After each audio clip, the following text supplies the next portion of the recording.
Hello, my name is George Watts. I'm a British Wheeler yoga teacher, and today we're on part 7 of a 10-part series on yoga marketing tips. So if you click on the link below, you'll get to come to the blog post, which I'll just chat you through in a second. And when you come here, you'll see the title, 10 Little Known Yoga Marketing Tips for Your Website. So when you get here, you could just scroll on down. I've done 6 other videos up till now. Yoga marketing tip number 1 is give, give, give. And number 2 is using a VIP card for your yoga classes. Number 3, setting up an online newsletter using MailChimp. Number 4 is the top 10 wow list to get more students to your classes. Number 5 is cut the mustard with marvelous blog posts. So my tips on how you go about getting more out of your buck for your blogging. I've got lots and lots of tips there and links to some good resources. Number 6 is hire a local photographer and become a star for a day. So this is one of the best things you can do for your yoga business. And now we're on yoga marketing tip number 7, and that's 101 ways to teach with a poet's heart.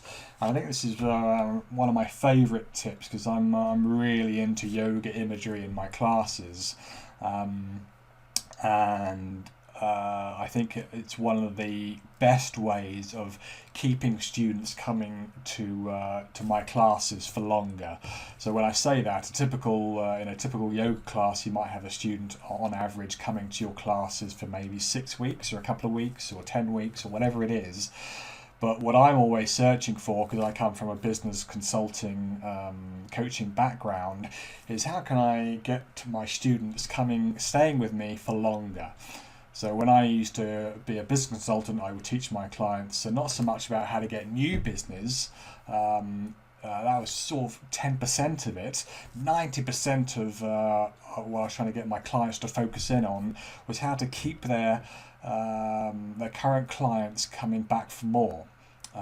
So same thing as a yoga teacher. I want for my own yoga business. The main thing for me is how do I keep my current students staying with me for years, not just a few weeks. I want them staying with me for a lifetime, if you like.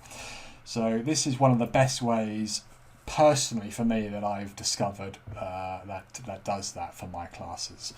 And the reason for that is that you're using metaphors and you're engaging more and you're bringing yoga to life a little bit more. So let's just get straight to it. On here, I've got some steps that you can go through to get started training how to do this yoga imagery, or what I call teach with a poet's heart. So number 1 is I'll get you here. I've got a couple of links, a couple of other blog posts on yoga imagery, and you can read through those. And I've got lots of examples of them, and you can just what I recommend is here on step 2 is write and visualize. So get a few of them. One of the examples is before relaxing in Savasana, your brain may feel like a blackboard having chalk screeched across it. As your mind starts to focus on your breath, feel the chalk crumbling into powder. So that's just one of the imagery. So you could have just said, get into Savasana and focus on your breath. So this is just a way of adding this yoga imagery, this poetry into your class. So even if you've never done poetry, and I've never done really poetry before, I like writing, but poetry, not really. But I've suddenly realised, yes, I have done a bit of poetry, because when I do my lesson plans, I'm always thinking of how can I say this where it will sort of impact a little bit more, a bit more engaging, and that's these little poems. So what I recommend is, if you find some that you like, and I've got dozens and dozens of them, when you go to these links here, and just write them down. Get a pen and a paper, and write. Keep writing it over and over again. So if you like this one here, the brain may feel like a blackboard.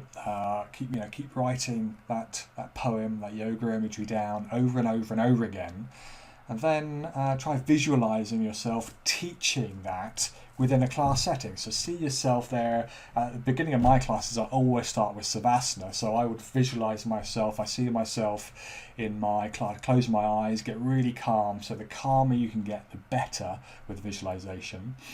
I get very calm, still, and then I'm focusing, really seeing myself there, dressed in my clothes, on my yoga mat. My students are in Savasana, and I see myself saying this phrase over and over again, this poem over and over again, while they're in Savasana. So that's how that sort of works.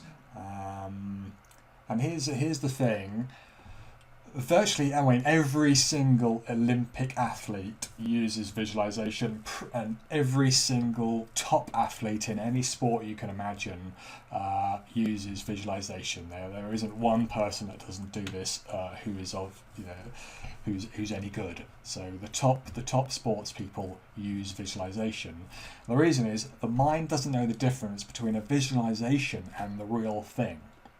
So that's you might have heard this before, but really let that sink in. I mean, the mind doesn't know the difference between a visualization and the real thing.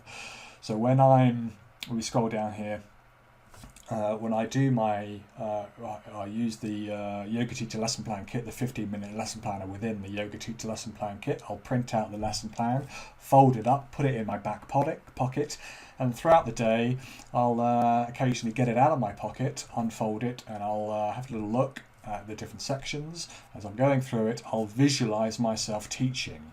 So within the lesson plan, you've got all these different sections. Usually they're in 5-minute sections to make it easier.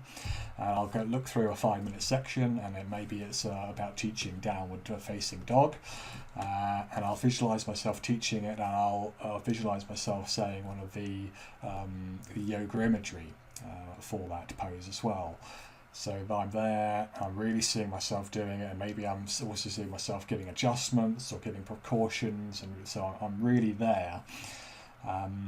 What the visualization does, it speeds everything up. When you get into the visualization world, it all kind of speeds up. So what I used to do years ago was I would practice the lesson plan physically. So it would take me about an hour to practice it.